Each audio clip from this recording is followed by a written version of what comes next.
Modern. Modern. Modern. Modern. We're prepping for a voyage. Modern. The force of an old-fashioned equals whiskey mass times bitters acceleration. Why don't you make that a double? Modern bar cart. What's shaking, cocktail fans? Welcome to this bonus episode of the Modern Bar Cart podcast. I'm your host, Eric Kozlik. Last time around, I interviewed Philip Duff on the logistical and economic forces that affect scaling a bar brand from one to multiple locations. So if you haven't already enjoyed that show, I'd highly recommend that you go check it out.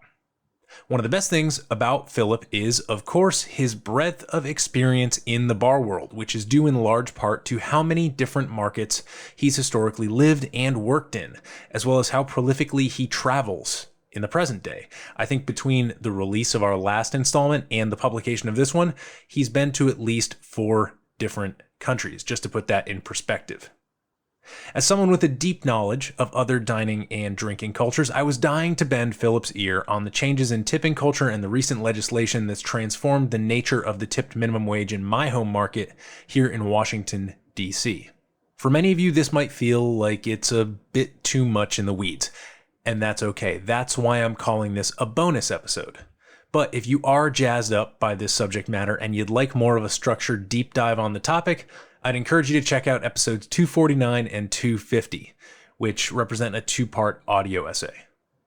We'll return next time with a fantastic interview with Amanda Schuster about her new book, Signature Cocktails, which explores how, where, and why these iconic drinks tend to arise, as well as how to design one for your own bar or home cocktail lounge. But for now, please enjoy this bonus episode on tipping cultures, foreign and domestic, with bar consultant, spirits expert, and fellow podcaster, Philip Duff. Let's kind of shift our focus now to incentives, right? Because I feel like, that flows logically from training. And one of the things that fascinates me about your time at Fridays was were the pour tests. So I'm wondering if you can describe pour tests to our listeners, and maybe that will segue us into a conversation of, compensation models, perhaps some perverse incentives, tipping, service charges. But let's start easy with the pour test example. I like the way you say pour test, as if you're saying, "Grandad, tell us about the gramophone." Did you have a wax disc? Yeah, something I'd like to point out is that skills-wise, we are going through a dark ages in bartending. We reached a really high point in the late 1990s, let's say around 2000, where you had flair bars and flair bartending being really, really popular. Cocktails, the new cocktail thing hadn't really taken off in the US yet. And there were competitions like Quest for the Best and Legends of Las Vegas where, okay, there was a flair portion, and we can talk about it later if you want to, but there were speed rounds and pour tests that would make your jaw drop. I mean, we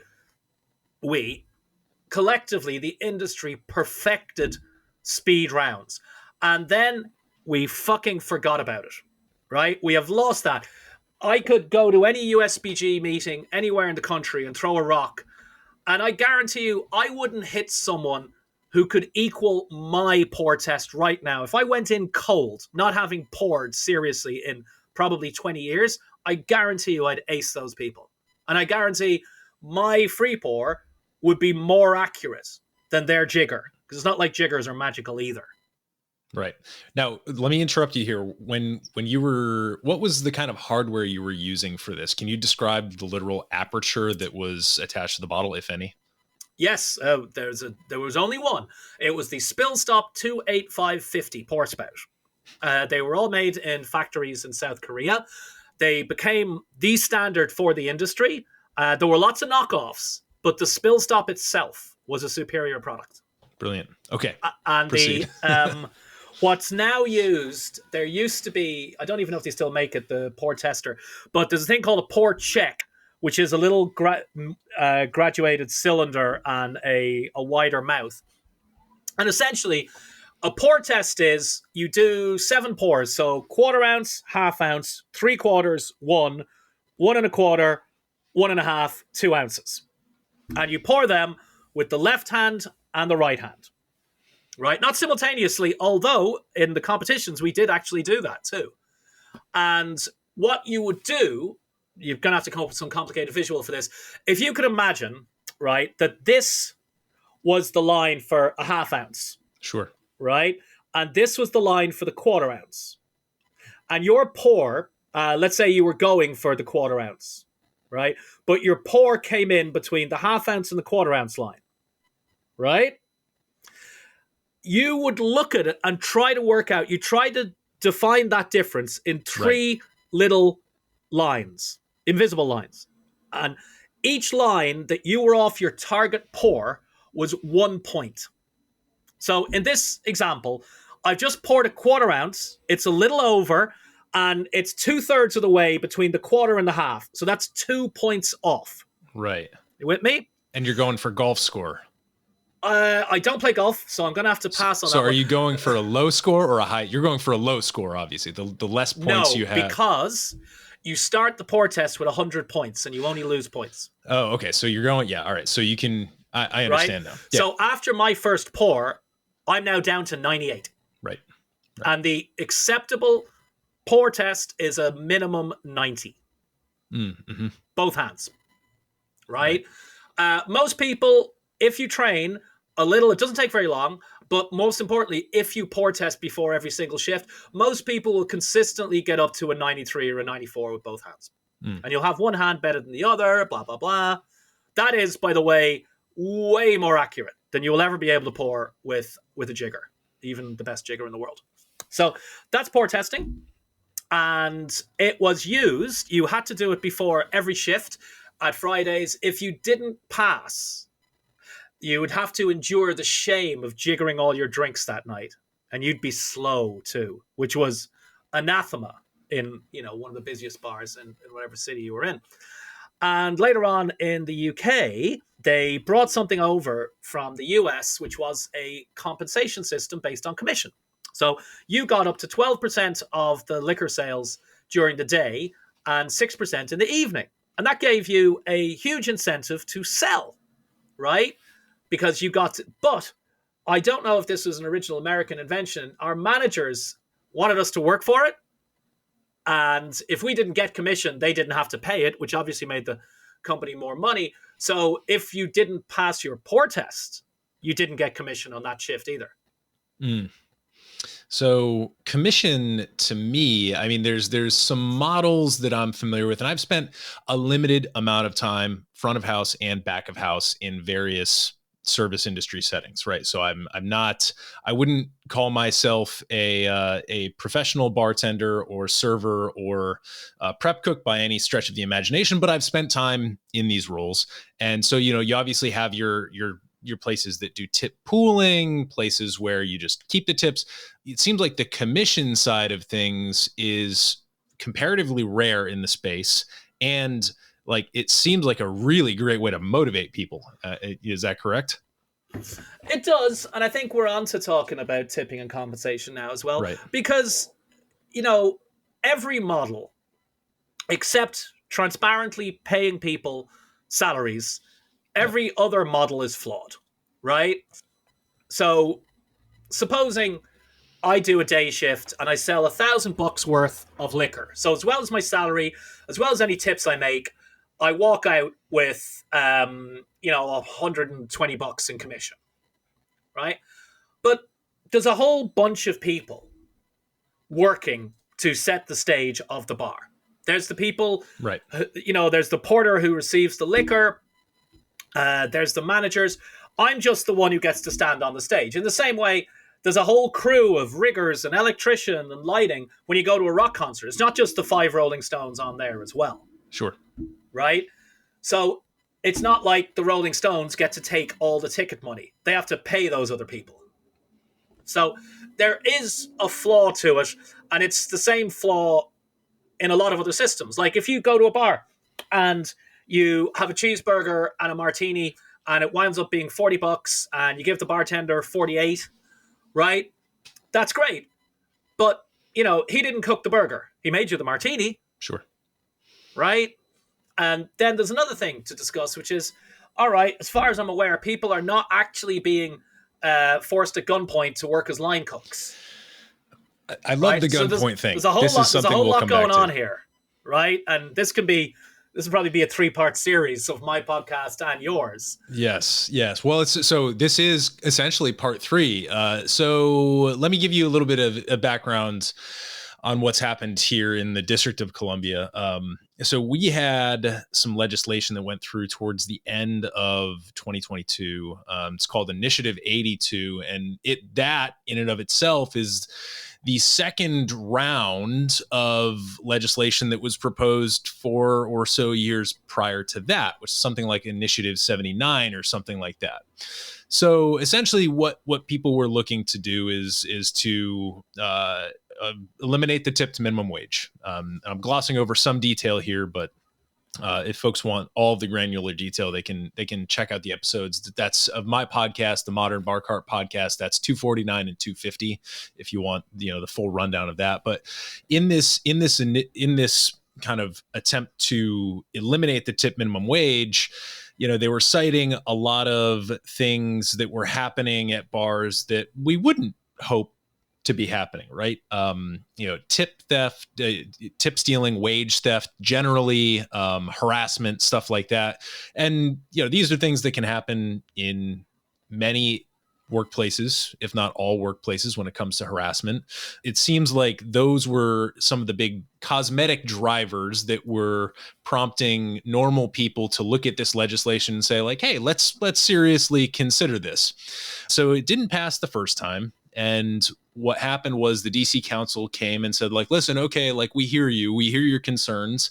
Let's put some legislation on the books that requires bars and restaurants to actually prove that if someone does not make the minimum wage from just tips, that they have gone in and with their own money brought that person up to the minimum wage.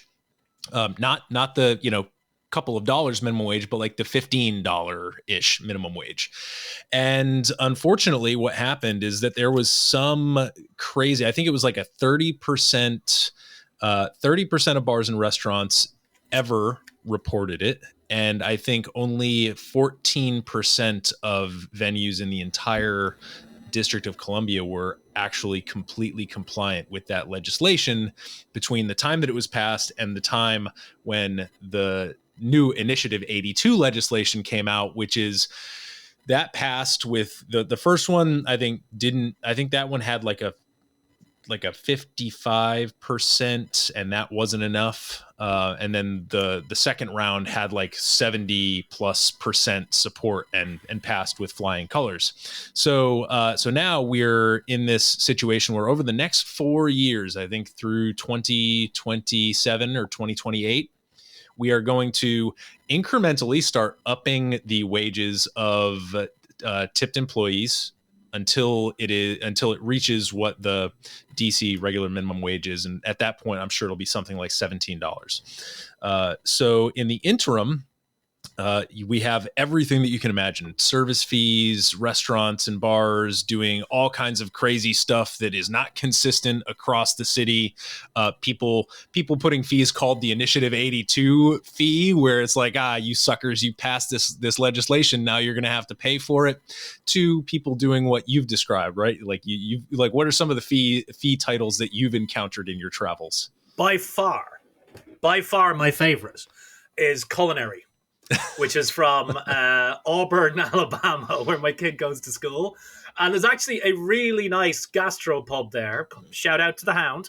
Great cocktails, great whiskey, great food. And me and my wife were there. We had lunch, and I got the check, and there's the check, and then there's the tax, and then it just says culinary. And I worked at it's like 3% of the food. And I'm like, what? Like, you don't let the good chefs cook it if I don't pay this? You get in like Dave, who only knows how to make toast. Culinary is my favorite one, although the one that almost went viral, I think, when I posted it online, was from a restaurant in Atlanta Airport, which had, the tip, and then it asked you to pay the tip tax, so the tax on the tip that the employee would have to pay, which was fine. Okay. And then there was the tip tax, which was another dollar. To this day, I still don't know what it is. And it's the nickel and diming of America. And this is what Mark Maynard said when I had him on my podcast race. Right. Great episode. Everything is $1 or $1.50, $2. No big deal. Right? But is it going to the people? Mm-hmm. Right? Is it going to those people? This started out years ago. I'm sure you know this, Eric. It actually started out in California, right? They had a health mandate or something. So this charge started showing up on the checks, like, healthy California, and it'd be like $4 or $5. You'd be like, well, I definitely want a healthy bartender. So, yeah. But it just, if it's got to the stage where Americans are complaining about it, because something else is, certainly online, but generally in person too, you cannot have a healthy, honest conversation about tipping in America. You can't. No. Because you've got all these bullshit New York, Atlantic, the guide to tipping. And it's basically, you can summarize the guide to tipping to tip as much as you can at all times or you're a piece of shit. Right. Right? And as long ago as 120 years ago, in his bartender's guide, Harry Johnson, one of the most prominent bartenders of his time, says, tip sufficiently, but not too much. Don't be a sucker. Yeah. Yeah. And if that's coming from the recipient of the tips, right? Like that should tell you something, right? I agree. And, one of the reasons why I wanted to return and have another conversation about this is because I've been following, I have some friends in the industry, and obviously I hear their side of things, but I'm also following this on, DC forums, right? So like, i.e. Reddit, right? So I'm reading these forums, and it is mind-boggling to me how quickly people have forgotten that they chose to pass this legislation, because now people are online trying to bully and or dox the places that are putting fees on their checks, right? Whether that's, and we can get, perhaps get into the weeds about like, an automatic gratuity, right? Which is essentially like, hey, we're forcing you to tip 20%, which I'm okay with. Right. If you're going to say it's an automatic gratuity, I know it's going to the staff, right? That's your signal to me that this is a gratuity going to the team versus some sort of service fee that will be used in a way to be determined behind closed doors. But, it's anytime anybody sees something besides the food and the tax on a check, they're out to dox somebody or try and, report them for being a bad actor, when in reality, like, they, 70% of people pass this legislation. And one thing that I think is also incredibly telling is that there were several news articles published after this legislation went through from the night when people were voting. And a number of people said something to the effect of, yeah, I have a son who's in the service industry and he doesn't agree with me, but I felt like I had to vote my conscience. Or, yeah, I really wish existing legislation would actually be enforced, but I really want to make sure these people are getting paid. And so when I see people saying, I have a very good reason not to be voting this way, but I did it anyway, it kind of, I guess, reveals the shiftiness of the situation. And, it kind of is a red flag that things are not as they should be. Well, politics is politics. I think, just maybe to interject for any of your foreign listeners, the tip minimum refers to a common thing in America whereby if you work as a bartender or waiter, somebody who gets tipped, you get a very, very, very low actual minimum wage, like maybe $2.50. And in New York, I think the minimum wage is something like $15 now. So if you work a shift and let's say it's 8 hours, right, at $15 an hour, that'd be $120. So you would expect to take home. So if you work a shift and you don't take home the equivalent, your employer has to make it up to you, right? The flaw with these systems is, as a manager, as an owner, you're sticking your nose in the tip pot, right? And the contract, most people don't think about how bars and restaurants work, nor do they, right? In the same way, most people don't open up an iPhone to have a look at it. And these days, you don't even open the bonnet of your Tesla. You need a laptop to fix that thing. Yeah. So most people, they have a cheeseburger and a martini at the bar with Dave, and Dave's a fucking cool guy. So the check's $40 and they leave 10, and they're expecting most of it to go to Dave. Like maybe he throws a buck or two to the waitress that ran the cheeseburger out, whatever. But they're expecting the bulk of it to go to Dave, right?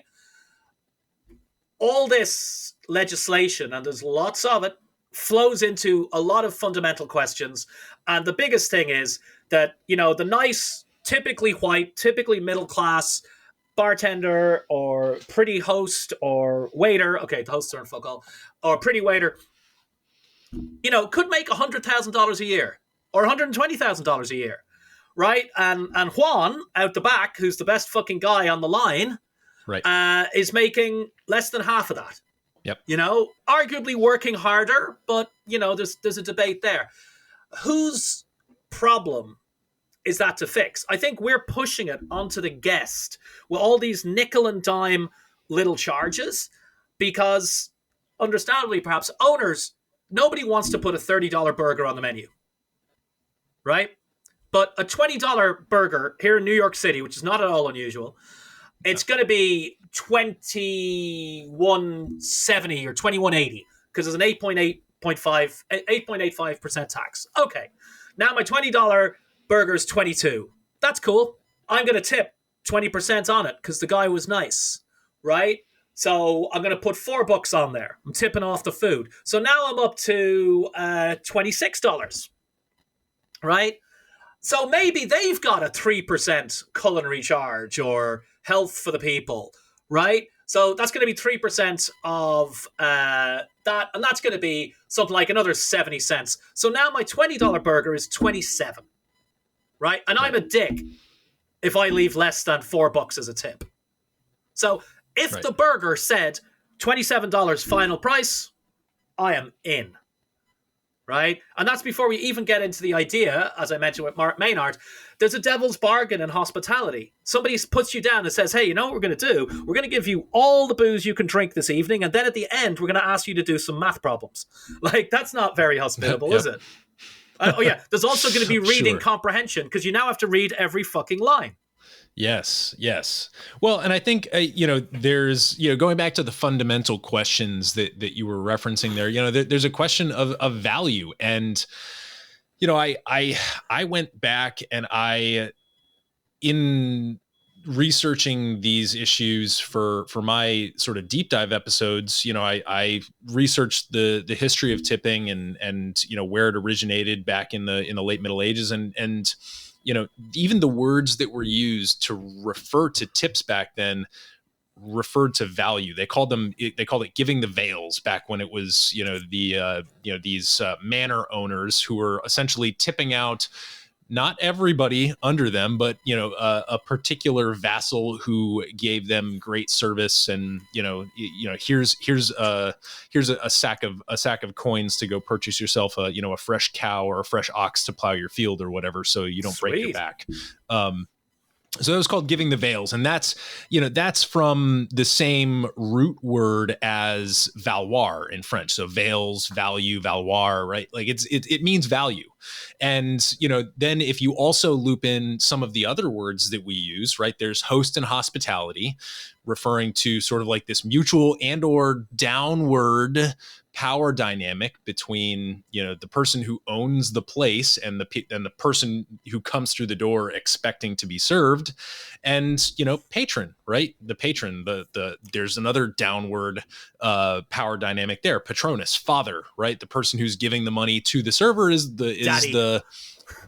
daddy, right? So there's a lot of, even if you just look at some of the bases for these words, you're talking about all these different downward power dynamics, and I think everybody involved feels like they're at the bottom. The bar owners feel like they're at the bottom because they're getting screwed with all this legislation that they didn't sign up for, and it was hard enough before it showed up. The servers feel like they're getting screwed because the patrons are unhappy and the bar owners aren't necessarily giving all of the money that they feel like they earn to them with these, shifty service fees.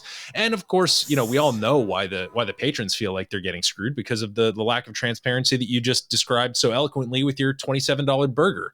So I mean, I think it does boil down to a question of value, but I don't know. One of the things that I do want to throw in before I throw it back to you is that one of the reasons why I'm disappointed in terms of value about why they did things the way they did here in DC is because they suddenly took what was a node, this brilliant force for good in the culinary market of the mid-Atlantic, influencing what was going on in Maryland and Virginia, Baltimore, Annapolis, Northern Virginia, Fairfax, and Alexandria, and turned it into something that was suddenly the odd man out. Because right across the river, right across these tiny little diamond-shaped borders that we have, the DC metropolitan area expands uninterrupted. These are imaginary lines. And so suddenly, after the passing of this legislation, it makes way more sense for somebody who wants to open their next place to do it just outside of those lines where people still want to go out to eat and drink a lot. And so what you've created, what was once a node and a force for good, is now a wound or a cavity. And now it drives people outside to try and find their value. So it's really complicated. And I think if either Maryland or Virginia had already passed a law like this, I might say, hey, this is a great time for DC to jump on board, and maybe we can influence the other state to kind of hop on, and we can all be doing the same thing. But it just doesn't feel like anybody's getting the upside of anything right now, the way currently the DC market is set up. Well, you know it a lot better, and I can't really comment on DC politics, but the bigger issue is if you increase the minimum wage, if you abolish the tip minimum wage and you say, okay, fuck it, minimum wage is minimum wage, bartender's got to get $17 an hour, waiter's got to get $17 an hour. One of the problem is actually customers, because customers want to tip. They have a lot of misconceptions about tipping. Cornell's been doing this research for 50 years. It's been replicated all around the world. And the essential thing is that everybody thinks they tip more for good service and less for bad. But the reality is that they don't, right? Their tip is typically within a very narrow band up and down. They always tip. So, we've had experiments with the greatest in our industry, with Danny Meyer here in New York City, trying to do service included, whereby no tip is required. It explicitly says it. They increased their prices, and they had to abandon it. Now, would they have had to abandon it without COVID? Nobody knows. But the problem was everybody wanted to tip. And I even experienced it. I went into 11 Madison Park not long after they had gone to service included. I paid the check and I slid it across and they said, thanks. And I'm like, this feels fucking weird, right? It really does. I'm not tipping. I am tipping. It's included in the prices. The prices went up. But interestingly enough, they've reopened, of course, and now they accept tips, but the prices are the same. So essentially what's going to happen is prices are just going to go up. And that's something that people are really talking about now. They're talking about the $23 cocktails. There used to be a handful of $23 cocktails in New York City. Now it's almost becoming a standard. And the $15 cocktails are now $18. So the same is true for plates of food. Eventually, I know for a fact, New Yorkers are complaining about this now. So when New Yorkers are complaining about it, it's definitely a canary in the coal mine. Right. And we haven't even talked about, free will. In a general sense, you might assume that it is the job of the owner to hire the staff to do the stuff, right? The line cooks don't get tipped, so you've got to pay enough that they want to work as line cooks. And the porter doesn't get tipped, so you got to pay him as much as you need to. And the bartenders, they might expect to make 20% of their register, right, of their ring in tips. So maybe you don't have to pay them that much. There's still a lot of places don't pay them anything at all. Sure. 100% off the books. And that's the system. So from a bartender waiter point of view, they're like, hey, I chose this job. I worked at it. I got good at it. My job results in more income for me than the line cook's job does for him. So, what do we do here? Whose responsibility is it to fix it? Yeah, no, I like them. I like the notion of free will in here. It reminds me of, a primary tension that you can apply to a lot of political debates, which is, freedom versus security, right? And to me, what happened here in DC is that people getting into the Geneva, by the way, that's what service charges do to me. I will join you. I'll join you here with a little pop of bourbon, but there's a line that I love from one of those Supreme Court justices in the 1800s who had three names, and it was essentially the freedom to swing your fist ends where my nose begins, right? And to me that's a perfect encapsulation of freedom versus security. And like, to me, what happened in DC was people flocked to security. People, somebody rang the alarm and said, wage theft, harassment, everybody assemble. Let's enforce some security so we don't have this anymore. And people went so hard towards security that what we have is now it's like, well, but did you know about all the bartenders and servers who were making way, et cetera, more than minimum wage, who are now going to be making, maybe not right away, but certainly by the time this legislation is completely rolled out in several years, they're not going to be making nearly what they were making. And so in favor of raising your floor up just a couple of dollars, you dropped the ceiling on so many people, probably by potentially 50 to 70% when all is said and done. Yeah. I mean, Thomas Sowell, the economist, he said there's no solutions, there's only trade-offs. Sure, yeah. Hello, modern bar cart listeners. It's Jordan Hughes from High Proof Preacher. I wanted to let you know about my new cocktail and product photography e-course called Cocktail Camera 101, and it is now open for new members. The course is all online, it's self-paced, and you have lifetime access to the material. So go to cocktailcamera.com/101 to enroll and use the code TheModernBarCart, all caps, no spaces, for 75% off enrollment. I hope you check it out and learn how to up your cocktail and bar photography game with me. Cheers. I mean, yeah, the free will thing is something that I don't think gets talked about nearly enough, because and I'll complicate this and throw it back to you. Is it okay sometimes to be a servant, to feel like you are serving others and that their needs come before yours? Because to me, there's a little germ of that in hospitality in general, right? To be the servant. Without Italians, we basically don't have a bar industry, right? And I lump Mediterranean people in there, right? But it's absolutely absurd. There's a lunch, an informal private lunch every year. Ooh, what you got there, Eric? It's a little Connecticut bourbon. They have a long-standing bourbon history in Connecticut. I was gifted this, so I figured as we close out our Bourbon History Month, I would join you. And you've got your Old Duff Geneva, of course. I have some 100% single malt Geneva, which has a far, far greater history in America than whiskey, even. But this is not the Geneva podcast. Right. So Italians, yeah. There's even an informal lunch for all the Italians at Tales of the Cocktail. I got to go.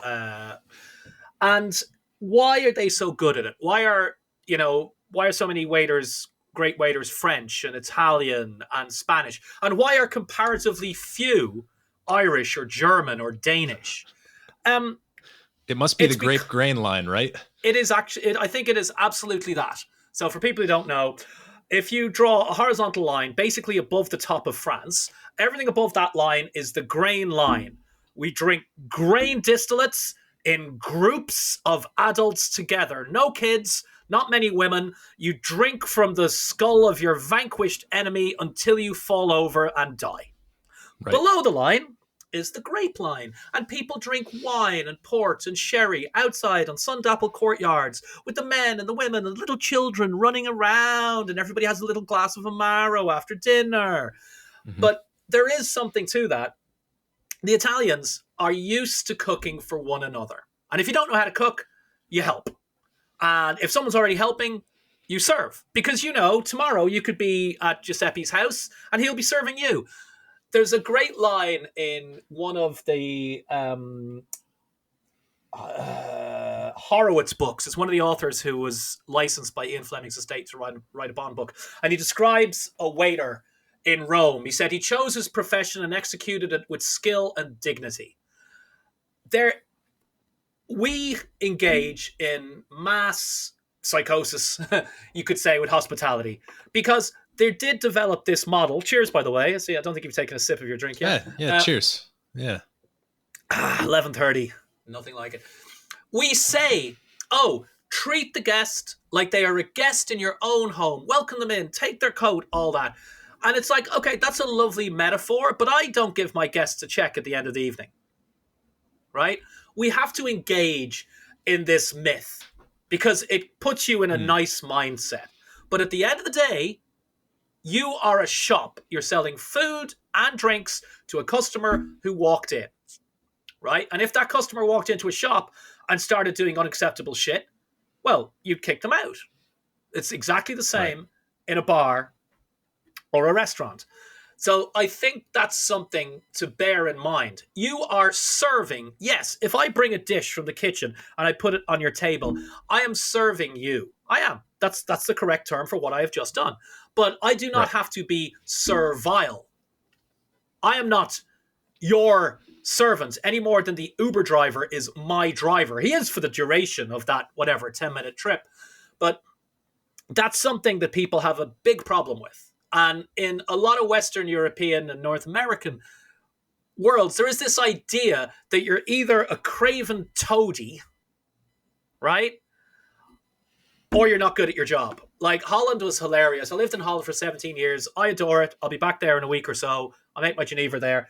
But most people will say the service kind of sucks, right? And they're not just talking about what I call technical service, which is how fast the food comes out and how quickly the drink is made. They're talking about like the personal service. And a lot of it comes from the fact that it's an extremely egalitarian society and has prided itself on being egalitarian for a long time. You don't see many Lamborghinis or Ferraris there. You see a lot of $500,000 Mercedeses, which look almost identical to $50,000 Mercedes, unless you know what to look. The Dutch, they have their money, but they're not into spending it, not into showing off, not into saying, I'm better than you are. Right? DJ Khaled would never have recorded All I Do Is Win if he was Dutch. All right? Sure. Throwing that in for the younger listeners. It's such an egalitarian society that Dutch people who work in bars and restaurants are so terrified of being treated like a servant, they behave rudely to the guest in advance.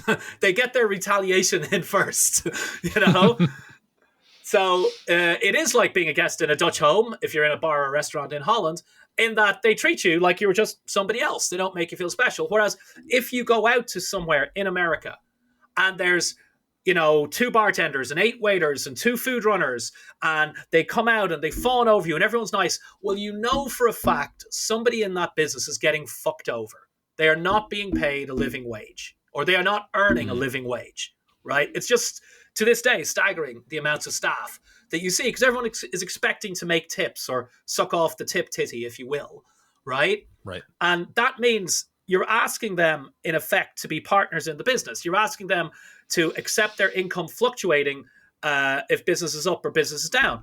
And you don't, as an employee, you fundamentally don't sign on for that. The whole point of being an employee is certainty. But people who live off tips are in this quasi zone whereby, well, we'll pay you $2 an hour, but you should be able to make 17.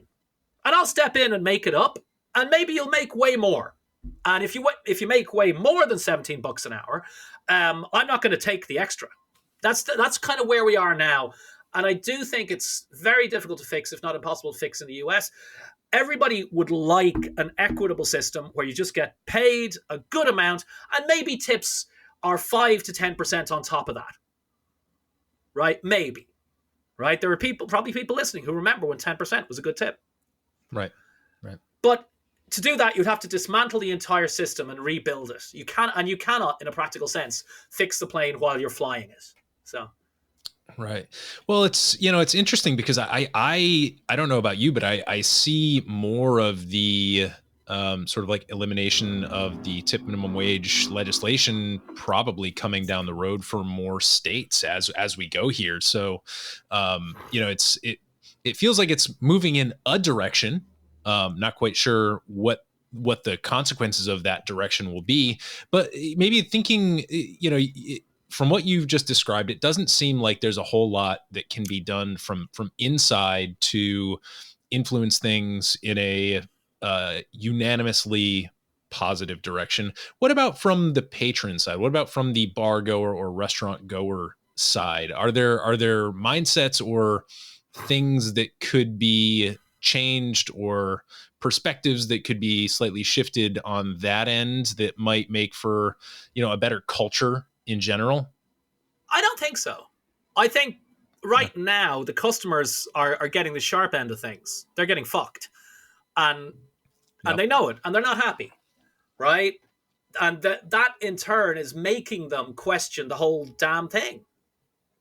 It's making them question, okay, why can the owner not make enough money off a burger priced at $20? Why doesn't he just make it 25? And that is disingenuous on the part of owners. They want to have $20 burgers on the menu. They don't want to put it on at 27. Even bearing in mind, knowing that people actually want to tip, right? Because the taboo of American life is, not tipping, But there are people listening to this now who will remember when 10% was a good tip. And then it became 15%. And with 15%, you get a high five and a hug.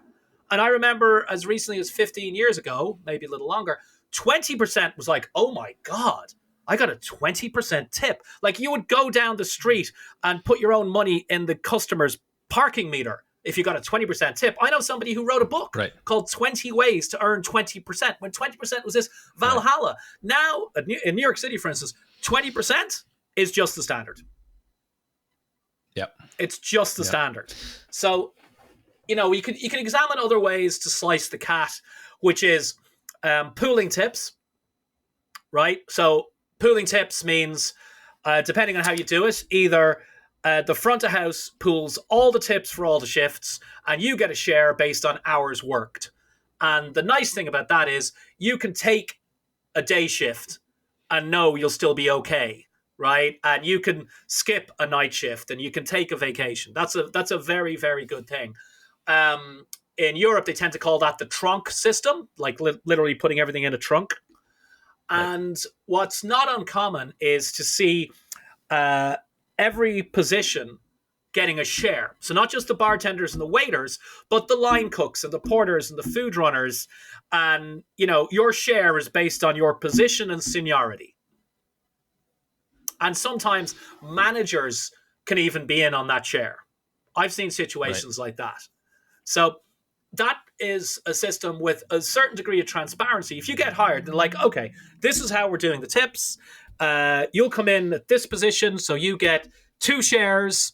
And when you've been here longer than a year, you get a 3rd share, and and you max out at, 5 shares, something like that. Right. Right. Well, and that seems like a way of de-risking it, right? And it also seems like a way of, in certain contexts, making sure that your team can stay like lean and unbloated because they're all properly motivated.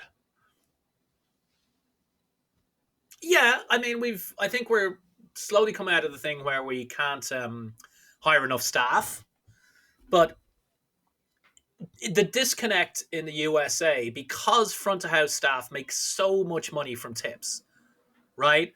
So, like, the equivalent senior bartender, but not head bartender, of a world's 50 best bar in New York City is going to make $80,000, right? $70,000 to $80,000. That's equivalent to, let's say, 10%, 60. Yeah, that's like £50,000, £55,000, which is almost double what you would make in London. And New York is not twice as expensive as London by any means. So are we down the road going to see a drop in bartender and waiter income? I certainly hope not. But eventually, we're here for the customer. And if the customer wants transparency, but also doesn't want to be nickel and dime to death by all these little charges, like he's been laughed at it for this, but President Joe Biden has introduced, I think, what he calls a junk fees initiative to get rid of all these little things. Like you check into a hotel, it's $200 a night, there's city tax, and then they charge you $40 for a resort fee. Well, what the fuck is a resort fee? Right. You know, why not say the hotel's $240? So this is not unique to hospitality, but it does seem to have centered itself in hospitality. Well, the things that hospitality workers are providing are relatively, and I guess, you could lump hotels into that too, roof over your head, but that's fairly far down the hierarchy of needs. That's around the base. So we tend to get touchy about the things that, the things that correspond with basic needs for good reason. Well, it seems like we've wound ourselves into sort of a tangle of complexity, and I don't know if it was your bringing up the Italians that made me think of this, or the fact that I'm getting a little bit down after all this discussion of the tip minimum wage and this exploitation of diners and bar goers. But it reminds me of the sort of like the seminal or concluding passage of a piece of writing called Invisible Cities by an Italian gentleman named Calvino, raised in Cuba. The conceit of the book is that it's a rolling series of conversations between Marco Polo and Kublai Khan. Marco Polo is describing all the cities in the Great Khan's empire, and they start playing this little game because it becomes evident that Marco Polo is making all these cities up. And at the end, it becomes a meta game in the way that, postmodern philosophy becomes kind of a parody of itself. And the Great Khan pulls up a map and he says, well, if what you're telling me is true, then we're all, everything is tending toward the infernal city, the city of the damned. And everything is, everything's going to hell in a handbasket, essentially. And Polo's response was, well, if there is an infernal city, if there is a hell, it's the hell that we create by being together. And if there's a remedy to it, it's to basically find what is not inferno and give it space and let it grow. So I don't know that I have, in my haste to declare DC as an inferno and as a place where all this stuff is going so terribly wrong, there are still places where I enjoy going out to eat and drink. There are still, bright spots in the landscape. And I don't know, do you feel like it's sufficient to recommend to people that when all of this is getting so terribly complicated, that the simplest solution is to find what you like and vote with your wallet? No, that is. Look, there has never been a better time to be alive than now.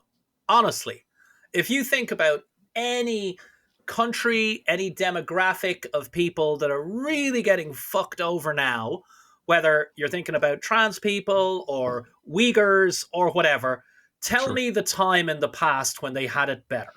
We are slowly improving every single day. There are, of course, pockets. It particularly sucks to be a Uyghur right now, right? It particularly sucks to be a Rohingya, right? Or somebody fleeing the fucking multiple wars in the Middle East, trying to get into England in a fucking rowboat. It particularly sucks for you right now. But in the long arc of history, or the short arc, just look at the last 50 years. It's amazing. There has never been a better time to be alive.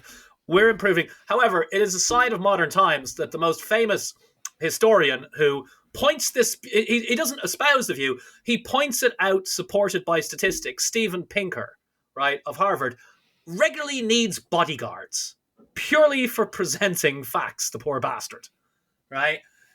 So this is the world we're in, and you and me, we're deep in this world of bars and restaurants. This is a whole bunch of inside baseball we're talking about here, and we're saying this could be the end of hospitality. But you know what? There's still 30,000 active liquor licenses in New York City. And I go out to a new bar a couple of times a week and I have a great fucking time. In the history of the world, there has never been a better time to drink a cocktail anywhere on the planet than right now. And I would argue there's never been a better time to eat a plate of, food prepared with a lot of love and care and insight.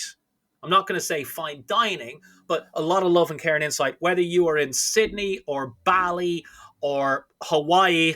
Obviously, bits of Hawaii are a bit fucked right now, or Bogota or wherever. Like, this is the apogee. And you're right. People will vote with their wallets. They'll vote with their feet. They'll enjoy the drinks they enjoy in the places that they go to. And we'll learn and adapt. Like, hospitality always adapts to people.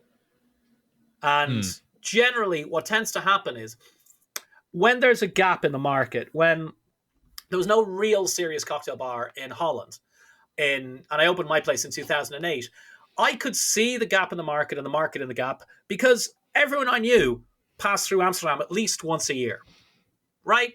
And they were business people with expense accounts. They were bartenders who wanted a party. They were just regular folks. They all loved Amsterdam, but there was nowhere where they could get a good cocktail. Basically nowhere.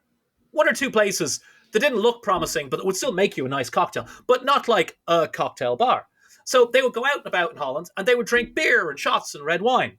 And when I went out with those same people in London and New York and Berlin, they would drink brambles and espresso martinis and old fashions. So I opened my bar and suddenly, not suddenly, but after a few months, it got really busy because we were serving a need that was missing. And all it takes in any area is for one person to be first. Somebody has to be first. And that can really change the whole industry. It probably applies to tipping as well. And just to wrap that up, as we go on to even happier topics, the debate in Europe or outside the US isn't about tipping. Tipping has typically been somewhere from 5 to 10%. And it's not even really a percent. You just, a few extra coins or a small note. It's not it's understood. Like in Holland, your first shift as a barback, you've got full minimum wage, full medical insurance, dental insurance, vision insurance, right up to getting your fucking heart transplant. You've got a 13th month and all that kind of thing, right? Shift one. So nobody in Holland no bar owners ever had to start a GoFundMe because his head bartender got knocked off their bicycle by a car, right? Oh, man. So the tips are just surprisingly and tragically common. Jeez. Yeah. I always think, hey, buddy, if you fucking had your medical insurance for your staff, let's give the staff a bit of culpability. There's an extremely high-level bartender, female bartender here in New York City, makes great money. This is a story from when she was just a full-time bartender, didn't really have anything else, makes great money, and Obamacare came in, if you remember. And that meant you could get affordable healthcare, and it was around $500 a month, right? Which adds up to $6,000 a year. And I remember talking to her, and she's like, oh, it fucking sucks we don't have healthcare. And I'm like, well, you've got Obamacare now. She says, yeah, but I have to pay for that. And I'm like, well, yes, but, you make good money. And she probably made $70,000 to $80,000 a year. She's like, yeah, but, why would I pay for it? I'm healthy. Like, she fundamentally misunderstood the nature of insurance. If she'd been in London, she would not have made 70 to 80,000. She might have made 30 or 35,000 pounds. Well, no, probably, let's say 30,000 pounds, which would be $40,000, right? But all medical healthcare covered. So even by paying $6,000 a year in New York, she would still have been ahead. So, right. But what they tend to do there is they have service charge. You see service charge on a menu. This is a common thing. You see it in the US. They tend to put it on menus in Miami where they get a lot of tourists and people don't tip, but they're a little disingenuous there. A lot of the time you'll see 20% service charge or 20% gratuity, and then they'll leave a line for another tip. And if you're in a hurry or anyway. But in Europe, it's service charge. And it's very excusable to think, well, that's for the staff. And there's a lot of legislation and a lot of lawsuits happening on mainland Europe and in the UK now because it's been discovered. No, the service charge doesn't go to the staff at all. Or rather, it goes to the owner of the business, who then pays the staff whatever he pays the staff. And the staff are like, well, we don't see that. We get our salary, right? And that's bad from the customer point of view, because you've ordered the £20 burger or whatever it is, and there's a service charge. You're like, oh, good, that takes care of the staff. But if you talk to the waiter, he's like, well, I don't get that. Yeah, no, I think that, you know, I personally would like to see a little bit of rigor in the way that those things get applied. And of course, like I as I mentioned before, I like an automatic gratuity, because to me that signals, boom, going to the staff, you know, even just that little bit of transparency. So I think if we're talking about things that are not Inferno, transparency, pretty nice. If the check says, you know, auto gratuity 20%, and right on that, 100% of this amount goes to our staff. I don't even care which staff it goes to, frankly. But right. So long as I at least promise that 100% goes to the staff, in. Yep. Absolutely in. Absolutely. Yep. Well, Philip, I think we should, as we wrap up here, transition to happier things. You know, one of the last thing I'll say on service, you know, the things that I always think of when I think of a really great service experience, I always think back to our mutual friend Souther, and his directive to his team, which is eye contact, glass of water. And to me, like when I think of a service transaction and, you know, being cared for as a guest, you know, that very simple eye contact, glass of water, right when you first, you know, to kick off the transaction, to me, that is a simple and beautiful way to do it. But beyond that, are there any general or specific things that you're excited about, either in New York that you've got going on besides the gin or the spiced rum that are giving you energy these days? Yeah, I mean, I'm hitting the road again. It's happening. I'm actually flying out from DC, of all places, on Sunday to Riga in Latvia. We're going to launch Old Duff there. It's actually, if you stay in the industry long enough, everything comes back around. It's a liquor import company that's been started in Latvia by a friend of mine who used to make cocktails for me when I went into the American bar at the Savoy, which is great. And then I'm going to probably fly. Oh no, I'm definitely flying to Berlin. Both me and my wife are working there. I will be helping run the stand for Beluga Vodka. And this is, I think, a lovely story.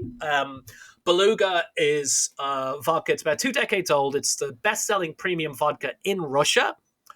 And with everything that's happened with the war in Ukraine, the owner, who is Russian but was already a European citizen, has moved all the production, all the bottling, the headquarters, offices, everything to Europe, and has bought the global rights of every country outside Russia to Beluga Vodka. So this will be the first time since the war started in Ukraine that we can, you know, proudly present to people the European Beluga Vodka. So that's going to be great. Sure. My wife is it Montenegro? It's being distilled in Latvia and then finished and bottled in Montenegro. Exactly. Got it. Yeah. Yeah. And we're hosting a party on Tuesday with lots of vodka and caviar. And we have seminars on the stand with people like Lucia Montanelli, the global champion from 2019, who's the head bartender at the Vesper Bar in the Dorchester in London. And then I am going to fly to Amsterdam because Ford's Gin is launching in Holland with our old friend Simon Ford. And they're actually launching with the same distributor that sells Old Duff there. So it'll be nice to hang out with a lot of people. And then I am going to fly to Tel Aviv. And we're going to do some work with Old Duff Geneva and another brand that I had a hand in, La Cantony Vermouth Royale from the G-Vine people. And then towards the end of October, I get to come home. And then hopefully things will be a little less crazy here. And then, on an easier note, I'm really excited about the martini trend that's happening. It's not just in New York, it's begun to spread, but there's never been a better time to drink a martini or a Gibson or any kind of martini that you like in New York City than now.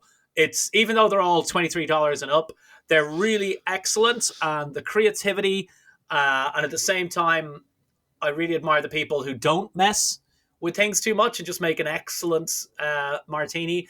These are my times, because anyone who knows me knows that I love a martini. Brilliant. So for our listeners, Philip, who want to keep in touch with you in the digital space and subscribe to your podcast, how do they do that? And where should they look for you so that they can follow your travels on social? Brilliant. So podcast, first, foremost, and most important, the Philip Duff Show. That's Philip with a single L, Philip, Duff, D for David, UFF, on Apple, on Spotify, on whatever platform you use. Please like and subscribe and share and rate. On Instagram, you'll find me at Philip S. Duff. That's PHILIP for Stephen, DUFF. On Twitter, you'll find me at the same address minus the S, so it's PHILIPDUFF, and you'll see me under Philip Duff on LinkedIn and Facebook. And if you see me anywhere else, it's probably not me. Like if you see me on TikTok, that's definitely not me. It's one of many Philip Duff impersonators that we've got roaming the streets of many countries now since you're so prolific with your travels. There's another Philip Duff who used to be the chairman of the board at Goldman Sachs. So just to be clear, I am not him. Well, Philip, again, thank you for spending this time for me, and more importantly, for being a guest here on the Modern Bar Cart podcast. Dude, pleasure. Anytime. Cheers to you. Cheers, buddy.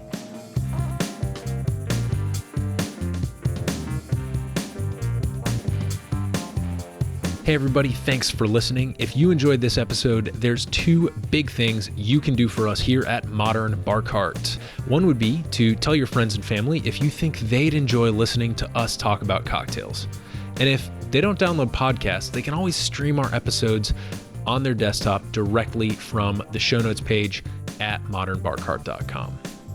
The other thing you can do to help would be to head on over to iTunes or wherever you download your podcasts and leave us a review. 5 stars are great, but we're more interested in your feedback.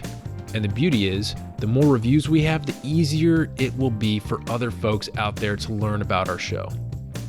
We're trying to start a cocktail revolution here, and by spreading the word, you're helping us fight the good fight.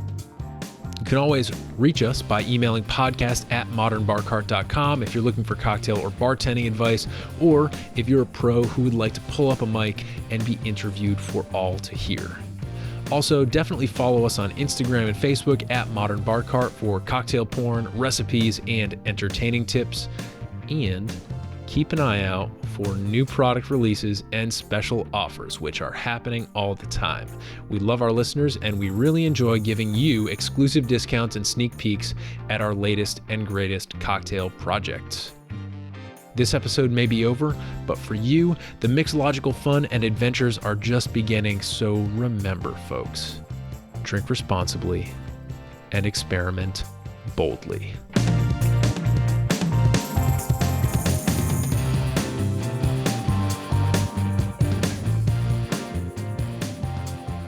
This bonus episode was made possible with editing and sound design by Samantha Reed, tipping and bar culture insights courtesy of Philip Duff, and a little bit of interview magic by yours truly.